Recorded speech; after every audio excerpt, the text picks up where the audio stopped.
Salut à tous, c'est Laurine et Mickaël. Aujourd'hui, on se retrouve dans une nouvelle vidéo où on va voir comment il est possible d'acheter un véhicule directement en Thaïlande. Il y a différentes étapes à suivre et on va voir ça ensemble.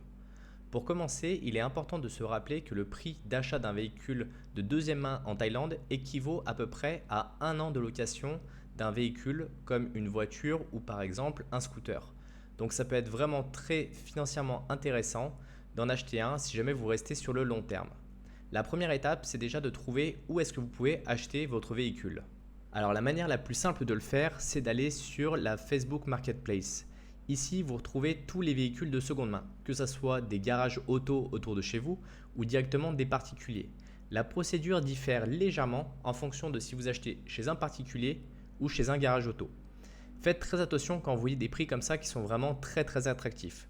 Souvent, si on clique dessus, on s'aperçoit tout simplement qu'en fait c'est une première mensualité. Ce sont des paiements qui sont en plusieurs fois.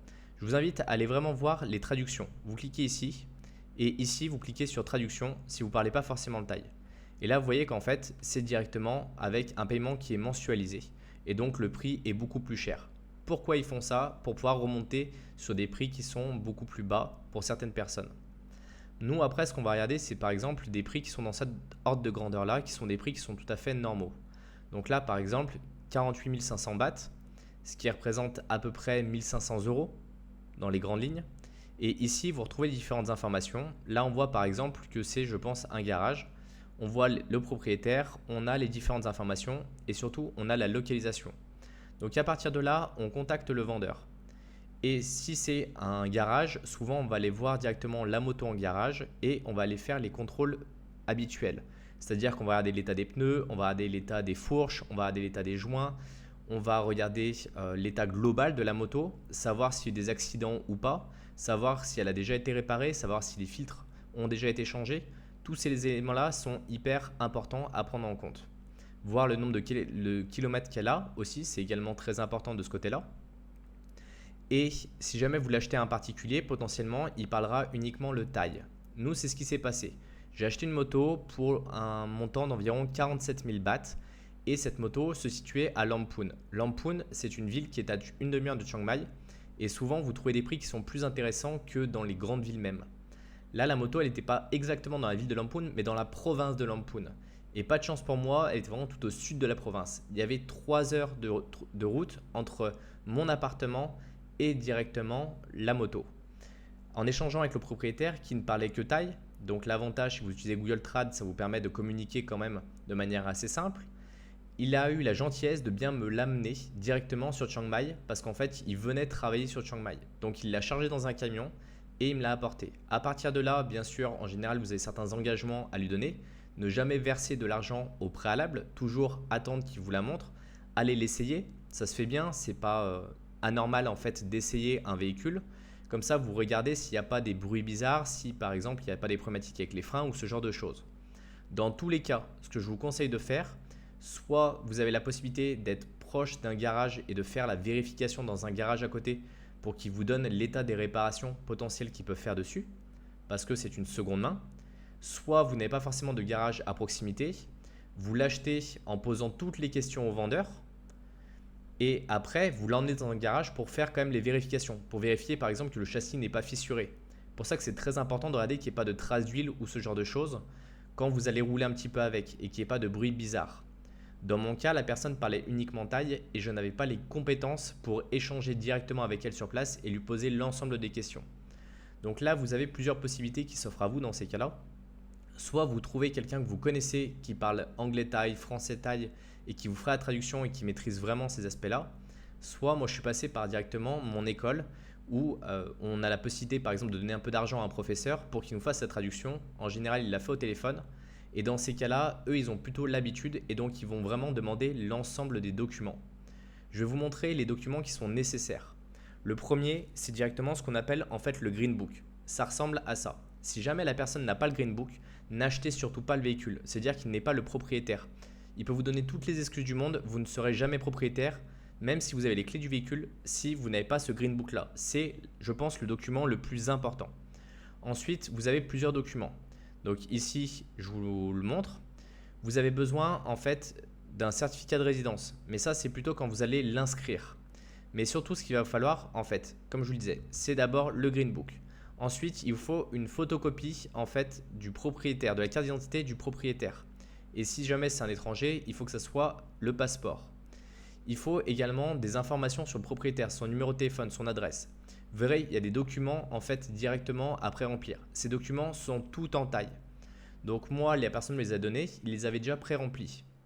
Et ce que j'ai fait, c'est que je les ai pris, je les ai emmenés à mon école et j'ai une de mes professeurs qui est avocate. Je lui ai demandé de me donner un coup de main, je l'ai payé pour m'aider à finir de remplir les documents. Et elle s'est aperçue que la personne avait fait des fautes dedans. Elle s'était trompée dans certains remplissages. D'où l'importance en fait d'avoir une personne qui parle parfaitement le thaï, qui maîtrise un peu le sujet pour vous aider en fait à compléter ces informations. C'est hyper important. Dans les documents qu'il doit également vous fournir, savoir s'il y a une assurance en fait avec. Tous les véhicules doivent être assurés, c'est un espèce de tiers qui est obligatoire et c'est à renouveler une fois par an. Donc demandez-lui quand est-ce que ça a été renouvelé et de bien avoir la preuve parce que c'est un document qu'il faut absolument garder en fait ça de ce côté-là. Après, vous avez plusieurs autres documents dont certains qui vont vous servir à aller faire enregistrer votre véhicule. Ça, c'est hyper important. C'est-à-dire que la première étape, vous arrivez sur place, vous échangez avec le propriétaire, vous essayez par exemple la moto, vous convenez d'un prix tous les deux, paiement en liquide ou directement via scan, c'est aussi possible. Vous finissez de remplir les documents et il faut un témoin, très important, un témoin qui va signer le document comme quoi la vente a bien été faite. Le document principal, c'est le document de cession du véhicule qu'il faut que le propriétaire ait bien signé. Et après, il faut qu'il soit daté parce que vous avez en général 2 semaines pour aller faire enregistrer votre véhicule auprès directement de l'Office des transports.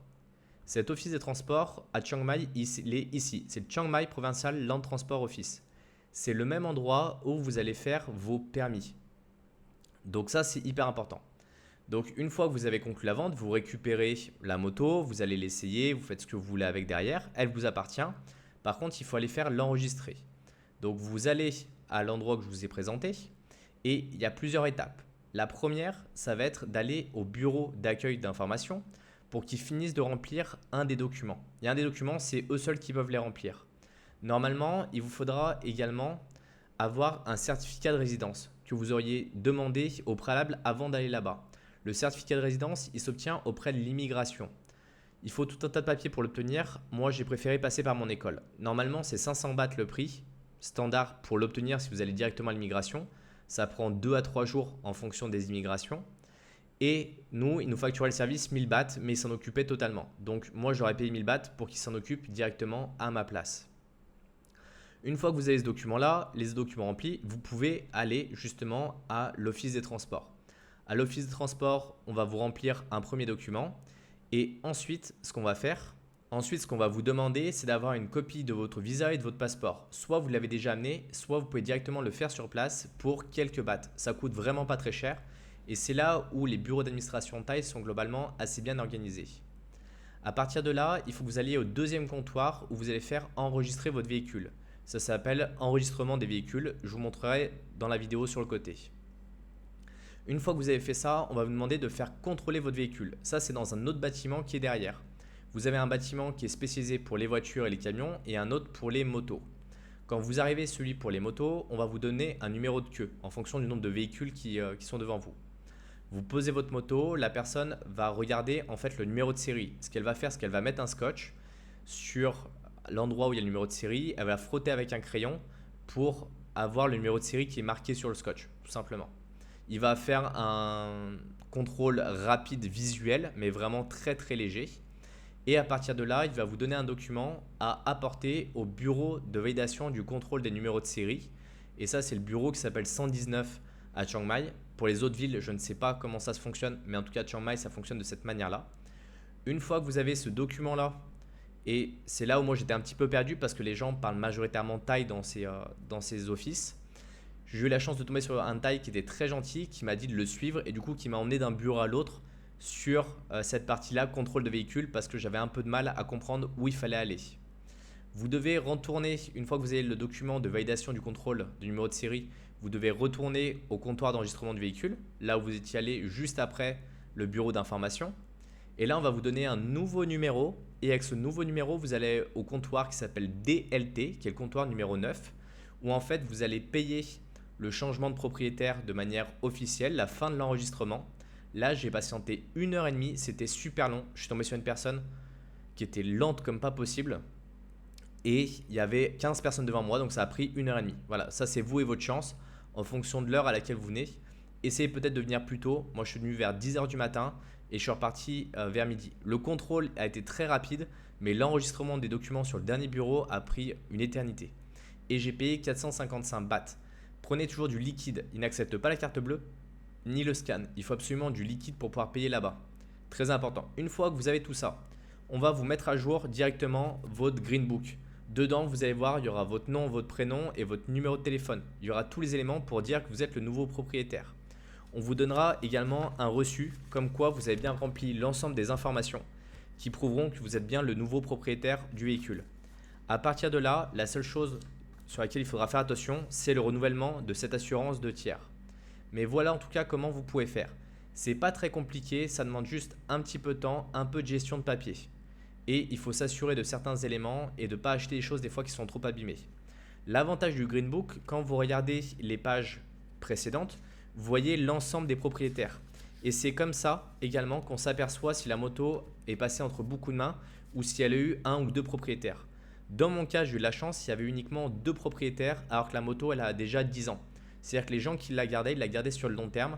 Donc en général, c'est plutôt bon signe. Des motos qui vont être échangées tous les 2-3 mois, c'est qu'en général, il y a un problème sous-jacent et dès que les gens s'en aperçoivent, vont la revendre. Alors que quand il y a peu de propriétaires, en général, ça va assez bien. Voilà.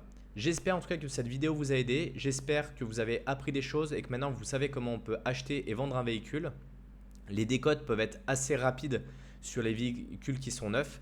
Donc des fois, ça vaut le coup finalement d'acheter un véhicule d'occasion d'un peu meilleure qualité et de le revendre quand vous repartez. Ça se fait très bien. Il y a des véhicules qui sont plutôt orientés pour les expatriés. Par exemple, si vous prenez des gros cubes en moto à partir de 500 cm3, c'est majoritairement des expatriés qui vont acheter ça. Si pareil, vous prenez des véhicules qui valent assez cher, des pick-up ou des gros 4x4, c'est pareil, c'est en général plutôt des étrangers qui vont l'acheter. Si vous prenez des véhicules assez bas de gamme, là, il y a une espèce de concurrence entre tailles qui se fait. Si jamais vous voulez éviter de faire les papiers, vous avez des doutes pour acheter un véhicule directement à un particulier, faites-le dans un garage, on vous préparera l'ensemble des papiers, ça sera beaucoup plus simple. J'espère en tout cas que vous avez aimé cette vidéo. Pensez à mettre un like, pensez à vous abonner et on se retrouve dans une prochaine vidéo. Salut à tous!